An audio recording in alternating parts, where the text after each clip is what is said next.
We're going to talk about branding yourself, building your confidence, and any questions that you guys may have. So as we're speaking, if you want to jump in and you want to ask me questions, please do so, okay? So first, we're going to talk about resume and what is a resume. So a resume is a concise, informative summary of your abilities, your education, and your history. You always want your resume to highlight your strongest assets and skill sets. I always say you want your resume to represent the skills that get you paid. So, and you want your resume to be also a target resume. Exactly what industries you're working towards, that's what you want to have your resume reflect. You want your resume to separate you from other candidates. So we don't want this typical just having your job description on your resume, but what makes you different than the next candidate that's applying for that job. And again, your resume, you want to make sure it's tailored towards the positions that you're seeking. Sometimes we have a resume that's really generalized and very just all our history, but when we're applying for certain jobs, we want to show how our skills and our experiences relate to that particular job. It doesn't mean that all your work history must be directly related, but your resume should reflect the kind of skills that an employer would value. So when going over resumes, always find that these are some good tips to have. You want your resume to be detailed rather than generalized. You want to use active words instead of passive. And most importantly, you want to write to express, not impress the employer. Sometimes we try to use these big words to impress the employer, but we really more want to express what our skill sets are. You want it to be very clear and well-written, fact-based, and also very, written to make sure that people can scan very quickly. You don't want your resume to be overwhelming with too much information on one page, because a lot of people hear, oh, you only need, like, your resume should be one page. That's not true anymore. Your resume, I always say, can be 1 to 2 pages, and you want the most important information on the first page. And you want to make sure that people can easily scan your resume and not get overwhelmed, because when they do, they just put your resume to the side and they won't read it, okay? And these are some top resume mistakes that people make. A lot of spelling and grammar. So make sure you have as many people as possible read your resume. Make sure the spelling is correct and the grammar is correct. And also make sure you have an email address and a phone number. Sometimes we really are protective of our private information. We might not want to put our email address, our phone number, but those 2 things are really important to have on your resume. So no missing email address and phone number. Again, we're talking about resumes today because that's one of the tools that you need to get really well written, because as you're trying to figure out, okay, what keys do I need to design my resume? What tools do I need? What's most important? Your resume is one of those tools that you need, okay? You wanna make sure your resume is well organized and concise. And a lot of people don't do that. The resume is all over the place. So you want to make sure that, again, it's really well organized and easy to scan. Not too long, and you also want to make sure you're demonstrating results. And these 6 mistakes a lot of people make, so that's why your resume is getting overlooked. So again, make sure the spelling and grammar is good. No missing email address and phone number. Use passive language instead of action words. They use passive language instead of action words, so make sure you're using action words. Make sure that your resume is well organized, concise, and easy to scan. And you want to make sure you're demonstrating results. And most important, do not use pronouns such as I. I know we do that a lot in our resumes. You want to talk as in third person when you're writing your resumes. So take out the I's or I did or me, those type of things. Don't use any personal pronouns. This is very almost a marketing tool. So it's third person. It doesn't have to be like your cover letter can be very personalized, but your resume, you don't want it to be. Don't use abbreviations, because when you're writing your resume, An abbreviation in one industry could mean something different in another, or even in a company, they might use certain abbreviations to mean something, but on your resume it could mean something totally different. And you don't want people to make assumptions. Guys, can you make sure you mute if you have background noise? Let's see. Thank you.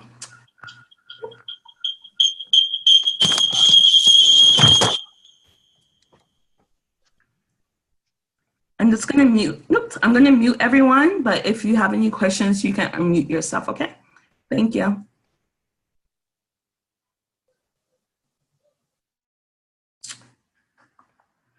All right, also on your resume, you wanna make sure you do not use slang.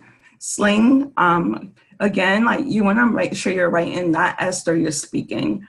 So make sure that you have somewhere, read your resume to make sure you're not using any slang, your grammar and all of that is correctly done. Do not include pictures or your age or gender. I know in a CV, which is a different type of resume or something that they use in colleges, they include a picture, or even overseas and international resumes, they include your picture. But here, make sure you do not include your picture, your age or gender, because it can lead to discrimination. So you want to make sure you remove those items from your resume, and make sure like you never list your references unless they actually ask for them. So always have a reference sheet available. So when they say, oh, may I have your references, you can do that. But otherwise, do not put those references on your resume unless it's asked for on the application or in person.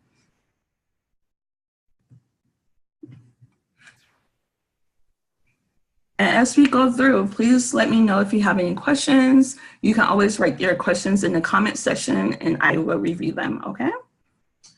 And some important things to do for your resume, we kind of mentioned this before, but we want to make sure that you remember.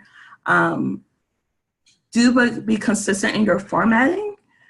It's always important that your formatting is very clear. You don't use any special characters, and make sure it's consistent with the format and the content.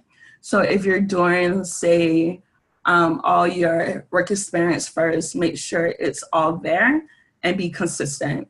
Make it easy to read and follow, and make sure you have balance in the white space. Again, you don't want to overwhelm anyone when you're writing your resume or when they're reviewing your resume, sorry. So if they have to be able to scan it very easily, have the white space, that way they won't get overwhelmed and their eyes will go left to right very quickly. Because a lot of managers or hiring managers, HR professionals, they only take like 40 seconds to read your resume. So they're looking for those keywords. They're looking for skills that make you stand out and be different. So they're gonna scan it very quickly. And if they see something that catches their eye, then they're gonna move on to the next stage, all right? You wanna also make sure you're using the consistent spacing, underlining, bold, if you're capitalizing, say your different titles on your resume, make sure all that is all bold and capitalized. So for example, if you're listing headings such as professional summary, experience, education and training, you wanna make sure that it is all written the same. You have the same fonts, you have the same font size. So all of that is really, really important to do. It's all about image, and your resume is one of your marketing tools, and it's what first represents you besides your cover letter. So you wanna make sure it looks good, it's easy to read, and people's eyes aren't overwhelmed, and you're putting your most important skills first, okay? And with headings, make sure that you list information in reverse chronological order. So make sure the most recent job is first, and then you backtrack. So you list your job from 2018, 2016, 2014, you do it that way. So your most recent job goes first.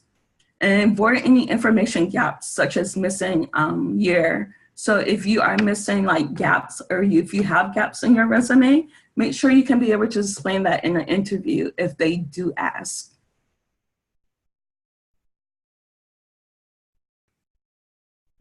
All right. And let's see. And most importantly, I notice a lot of people, I have a Mac computer and a PC. So I want to make sure that my formatting can translate properly from one computer to the next.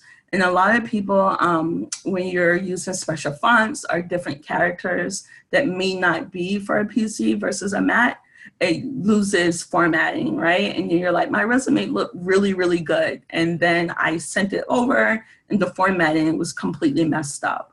You want to make sure, if possible, to convert your Word document into a PDF. That way, like, the formatting would never mess up when you're sending it over to them. And it's really easy to do. And if you have any problems or if you don't know how to do a PDF, there's free PDF converters available for you to use. Any questions regarding resumes? Let's see. I think I saw a chat question. Give me 1 second.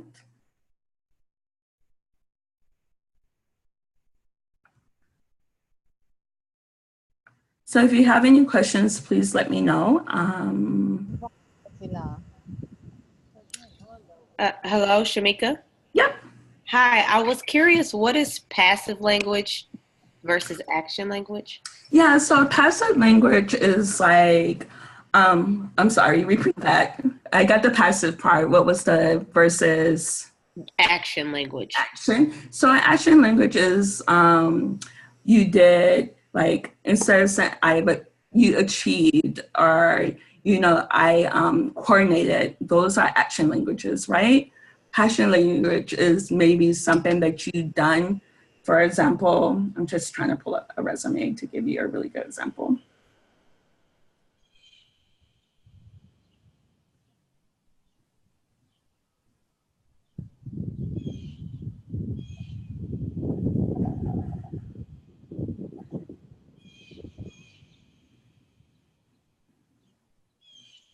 And a passive language is saying, at my job, I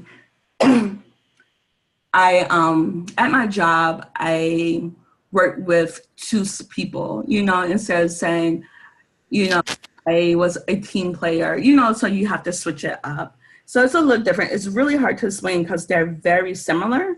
So a passive is like, you're talking though as you're speaking to someone, versus action is more like perform, coordinated, you know, those type of things. Does that make sense? Yes, thank you. Okay, because it's so confusing because they're very similar, but it's in the tone and the way you write them. Let's see. Any other questions regarding resumes before I move on? Nope. Okay, you guys are quiet. All right, we're gonna talk next about job search tools. Hello? Hi. How are you? Good. Thank you. You sounded so disappointed. Is that your family member? Yeah, that's. Guys, can you make sure you mute your phone if you have any noise in the background? Thank you. For job search tips, I want to make sure this is something important. When you're looking for a job, like, what do you do beforehand? Because when we get in a panic, or if we have to find a job very quickly, we're just clicking on Indeed and we're pressing apply, apply, apply, apply.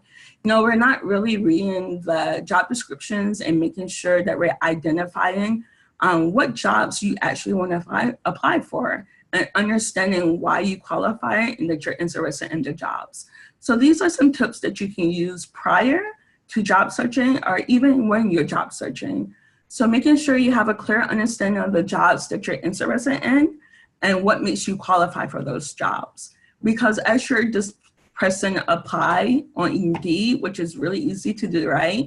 We just press apply and we say, oh, I applied for 100 jobs today and I got no feedback. It's because sometimes when you're applying for those jobs on Indeed or any other job search tool, you have to read the instructions and you want to make sure you understand, like, okay, I'm applying because I really need a job, but do I really want this job? Is it something that I'm interested in? Do I actually qualify for these roles? So make sure you have a clear understanding. And also it helps when you're developing your resume, because when you have target resumes, you're actually targeting for certain jobs that you're interested in. You want to identify the strengths and weaknesses of those jobs, and do they reflect what you do and what you want to do? You want to develop a unique sell pitch that sets you apart. So when you're job searching, you can sometimes reach out to an employer just to engage and find out more information. So make sure you have a sell pitch available when you are making those phone calls to make sure that you stand out differently from the next candidate. If you're going from one industry to the next and you're not sure how your skill sets transfer over, you want to make sure you're identifying your core transferable skills that we all have that may take us from one job to the next or one industry to the next. So make sure you're identifying those.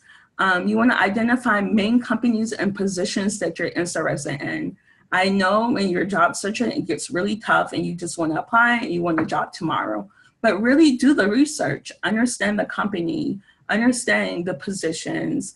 I always tell people, as you're applying, make sure you have a folder or a binder with those positions that you're applying to, just in case you get a phone call or you get an interview and you totally forget what company is this, what did I apply for? You really want to make sure that you're targeting your job search. And when you target your job search, it makes the process a lot easier and you probably actually get a job a lot quicker. So again, make sure you're researching the companies that you're interested in and why you want to work for those companies. It's good to know. So if you do get an interview, you can speak towards why you applied for that certain position. Also, another tip is to update your LinkedIn and your social media channels. I always say LinkedIn is a really, really good tool that a lot of people don't use for their job search. LinkedIn actually matches you to jobs that reflects your skill sets and your experience. And also LinkedIn is a good way to build relationships and network with other people and just do informational interviews as you're job searching to see if that's the industry or the position that you want to apply for. And also make sure that your portfolio is presentable and active. Also, always use LinkedIn as your electronic portfolio, right? So if my LinkedIn page, I'm very active on. So people know that I'm a career coach or they know they can come to me for career advice. So I have a niche and you want to make sure your portfolio really represents your niche.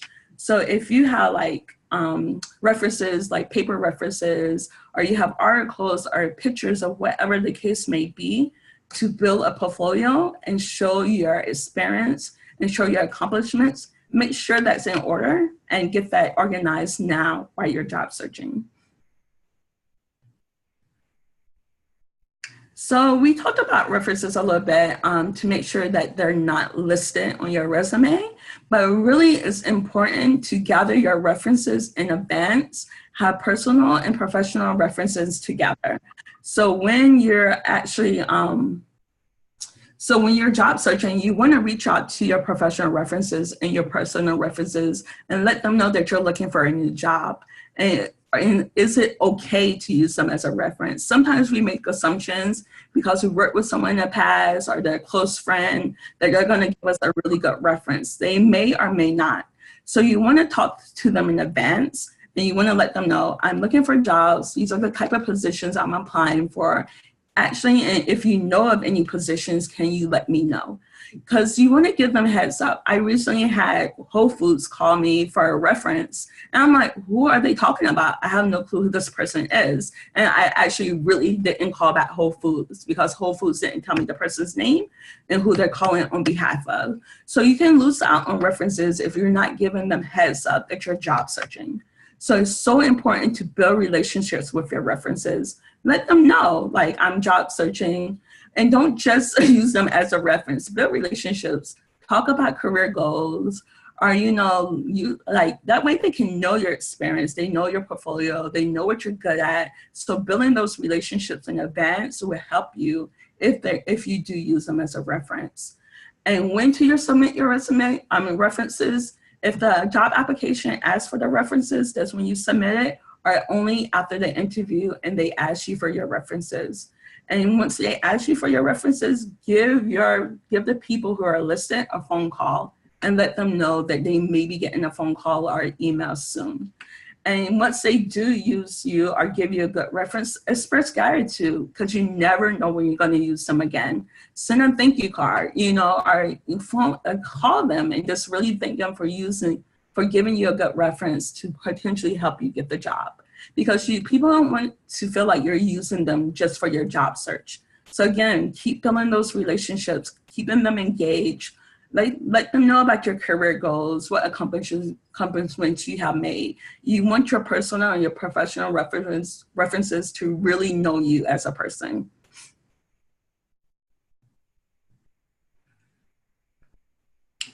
So I know a lot of people, they're always concerned about understanding their career path. Jumping from job to job can confuse you at times, and you're not as sure what direction you're going next. So when you're thinking about your career path or understanding it, these are some tips that you can use. Really think about what excites you and what energizes you, because those things you want to look for in your next position or your next career. I always say those are your passions. So if you can turn your passions into a career, you would be more excited and more engaged. So find those things, again, that excites you and that energizes you, but also keep in mind at what you're good at. Because sometimes our passions won't pay the bills. So know and understand your skill sets is going to get you paid, and take advantage of that, so understand what you're good at. Take a career assessment test. They're available free, and some aren't free, but those are good ways to figure out, okay, let me take some career assessment tests, because you might never even think of a career that they may suggest that you might actually be excited about. Also, a way to figure out your next career path is to try an internship or volunteer. I always tell people, get engaged. Even if you're volunteering at your current position, you get to build your skills. You get to learn what you love and what you don't love. And also, if you're looking for a job, volunteer. That way it keeps you busy.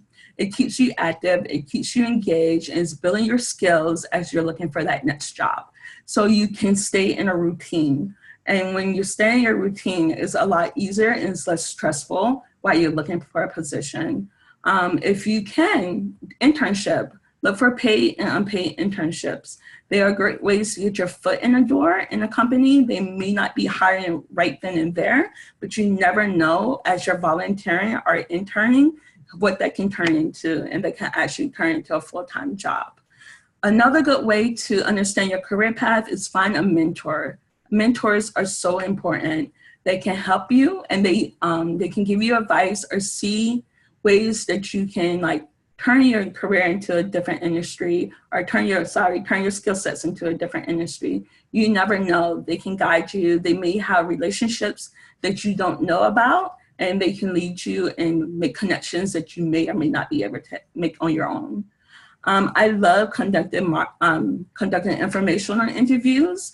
This is how you can take advantage of your LinkedIn profile. You'll be amazed how many people connect through LinkedIn. You send a message, letting them know that you're looking for a new role, or you're looking for a new career path, and you're very interested in how they got to where they are.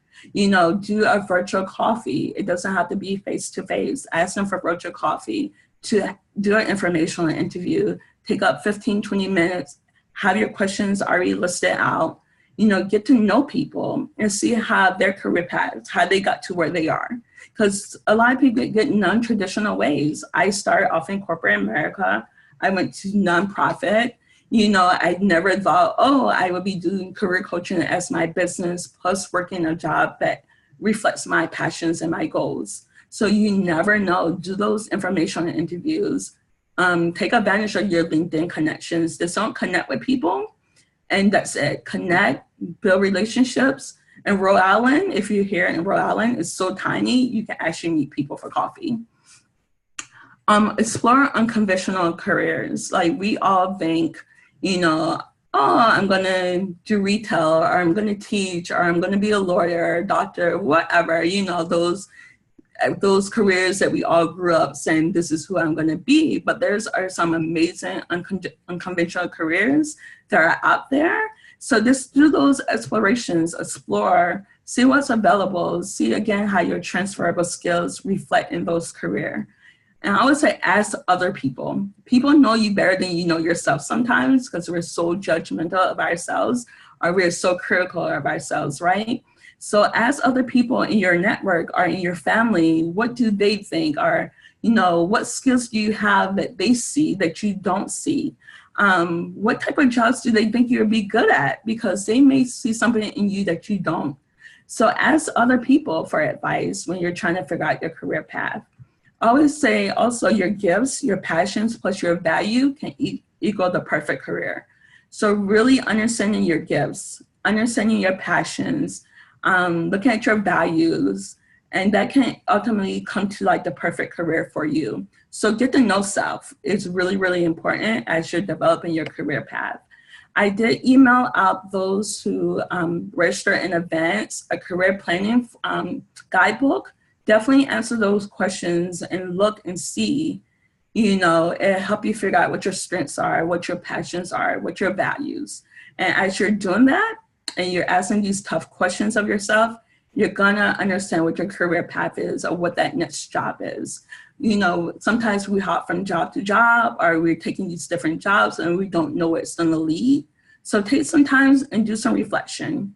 So create a career plan, create what goals you want to achieve in the next 6 months, the next 6 years, have a goal in mind. What extra education do I need to take? What training do I need to take? So ask yourself all these questions and engage other people. Don't do it by yourself. Find a mentor, do informational interviews, ask other people, really take assessments of what excites you and energizes you. Do anyone have any questions? No? So this is one of my favorite topics, is talking about branding yourself. When we're thinking about our careers and what we need to do, what steps we need to do to find a job, I always tell people it's a job to find a job. So as you're developing and building over time, it's always good to find a job when you already have a job so that it's less stress. You can get your resume together, you can update your LinkedIn profile, you can start building your social media brand, your personal branding. And one way you can do that is be consistent. I'm all about, sharing positive information with people, sharing tips with them. So when you're branding yourself, think about what you want people to perceive you to be. It doesn't have to be false. You want to keep to your true self, but you don't want to be unprofessional either. Because we're in a society now where everything's social media. HR professionals are actually researching people on their social media sites before they actually offer them a job. They might go on your LinkedIn profile, your Facebook page, your Twitter, to see what type of person you are. Will they want to work with you? So you have to keep that in mind, especially when you're job searching. What would people perceive me to be if they go and they search me as I'm looking for a job and as I'm interviewing? So you want to be consistent with your posts. You want to be consistent with your brand, but don't go overboard. Keep it professional. And also build a well-connected network. Again, I love LinkedIn. I actually, just for my business, got a lot of clients and opportunities to do workshops and so forth, just through LinkedIn and Facebook. So, and just this with me being consistent, people know what my passion is. They know what I do, and they just approach me. And the same thing, as you're building your career, this is a process. It's not going to happen overnight, but as you're building your career, you can build this expertise where people know, okay, you have a passion about a certain topic. So if they're looking to hire someone, or when you're looking for new opportunities, people would know to go to you. You want to network on LinkedIn, Facebook, and Twitter. Again, those are different, really good tools or platforms to use as you're building your brand and building your career. So maybe you're not looking for a job now, but you want to start building your brand. So maybe in a year or two, you're looking for a new position. People know that's the industry or the expertise you want to go into. And you want to keep your image the same across all social media channels. I keep my pictures the same. Usually I keep my posts the same so that people know like, this is who Shamika is, you know? And it's so funny because now we're just like, oh, that's part of our job search, our career path. It really is. You know, people they make assumptions of you before they meet you, just with your cover letter, your resume, and then your social media channels. And if you're like me, I like to have all my posts created in advance because I do have a full-time job as I'm running my business and doing other things. So I use tools like Buffer or Hootsuite, and it's a like management tool to manage all your social media platforms for you. So you create all your posts in advance and then it will post for you. So you're keeping that consistency throughout all social media channels. All right. And you want to make sure also that your brand is evident on your resume. So again, like everything needs to be consistent from your resume, your cover letter, your professional summary, your social media. So people kind of get a feel of who you are throughout all these tools. Those are your marketing tools to help you like build your career or your next career path. And most importantly, be you. We don't want to, give false expectations to people or pretend that we're something we're not, because we can easily do that on social media and through LinkedIn or Facebook or Twitter. So you want to be your authentic self as you're doing your job search. And when you're your authentic self and you're building your career path, you'll find that perfect job for you.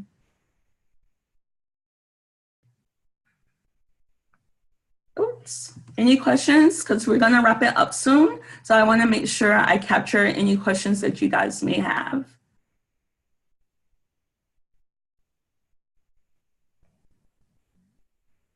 Okay. So last but not least, when we're talking about building or designing our career, it can get stressful.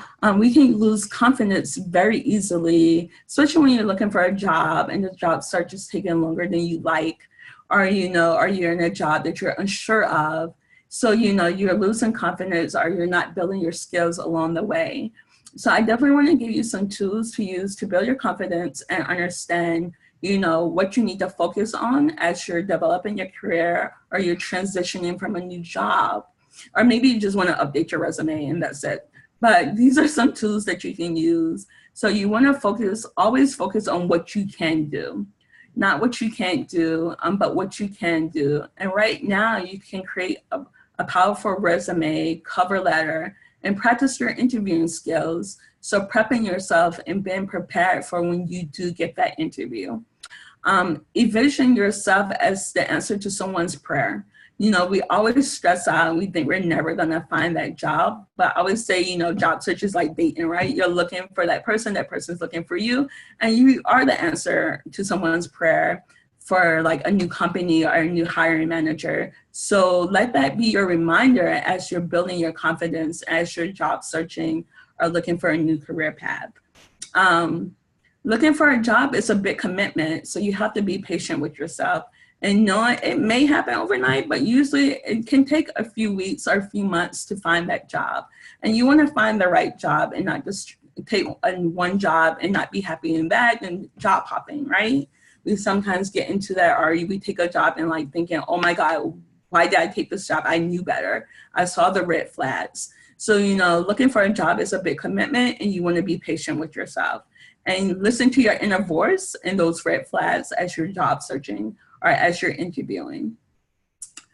The interviewers are probably just as nervous as you are, so if you're a little nervous in your interviews, that's okay. Just make sure you're prepared. That's why practicing is always important. And you might get an interviewer who's inexperienced themselves or uncomfortable with the job search themselves. So just understand that, and each interview is different. So that employer is just as nervous about hiring the right person as you are just as nervous about finding that right job. Focus on your credential and how you can meet the employer's needs. So if you see a career path that you want to take, but you need to get a certification, work on getting that certification. Like building your brand and building your skill set is so, so important. So how can you meet the employer's needs and make sure that you're the best candidate? So focus on that. And I always tell people, practice interviewing. is really important, you know, like, and it's uncomfortable. Like, I hate interviews too, but the more you practice, the easier they get. And also, you never know what type of interview questions you're gonna get, what type of interviewer you're gonna get. So just practice, you know, use a family member to practice on, or a friend, you know, ask them if you can practice questions. There's always a lot of questions that you can Google, like the most used interview questions, or just email me, I can send you some, but just practice those questions a lot. You know, this is something that build your confidence and you be less nervous going in when you do get an interview. And I would say people be aware of the language of confidence. You know, when we're interviewing, sometimes we can easily talk down on ourselves, like, oh, I need to learn this, or, you know, I'm not good at this. Like, speak confidence, you know, like if the interviewer is asking you what is your weaknesses, turn it into a positive, or turn it into like, one of my challenges is to, you know, speak in public. So what I'm doing is practicing daily, or putting myself out there to do Toastmasters. You know, always have a solution to your challenges or your weaknesses. So speak confidently, you know, speak positive of yourself during your job search, you know, because it can get stressful and can get frustrated. So the more you speak that confident language and that positivity, it's going to reflect in your body language in your interviews. And always create a winning image. You know, once we are looking for a job, we kind of get relaxed, you know, so still make sure like you're dressing as though you're going to work, or you're keeping your hair done, or wherever the case may be. Keep this image going, you know, because that builds your confidence, you know, so keep that happening. Build that image, you know, put on a cute dress or a suit or wherever, every blue moon, wherever the case may be, but that's going to help you with your confidence level. And in your interviews, I always tell people one of the things they can tell if you're not confident or you're nervous, you talk too much or you talk too little. So you understand how to answer questions concisely to the point, but with confidence, okay? And follow up, and don't be shy to ask for the job. If you know there's a certain position that you interview for, you can always follow up with a thank you note, you know, expressing why you're a great candidate for the job and you would love to work for them. And if they haven't decided on a candidate, you would be loved to talk to them more to show them why you're the right candidate for that position, okay?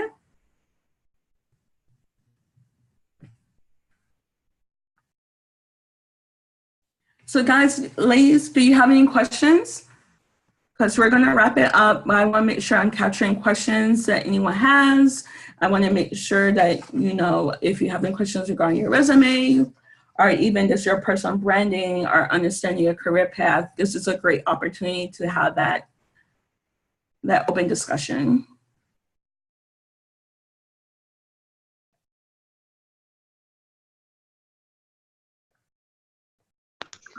Hello? Hi, Shamika, this is Nina. Can you hear me? I can hear you. Hey, I wanted to just say thank you for this workshop. I don't really necessarily have a question, but you have given me Okay. things to think about. I'm sorry, you're breaking. I think about and try to design what's next for my life.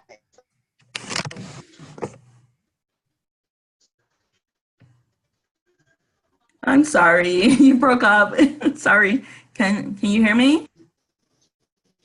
That's okay. Can you hear me? Yeah, I can hear you a little bit now. Okay, I just was saying thank you for the workshop. That's all. Oh, thank you. Thank you for attending. I was so excited to see that you would be here. Hopefully it was some good tips that you guys could walk away with. If you have any feedback or suggestions, or you want more information, definitely let me know, because there's some great opportunities there. All right, thank you. Thank you. Any other questions? All right, so I'm gonna wrap it up. Thank you again for attending. You can always reach out to me via social media or LinkedIn.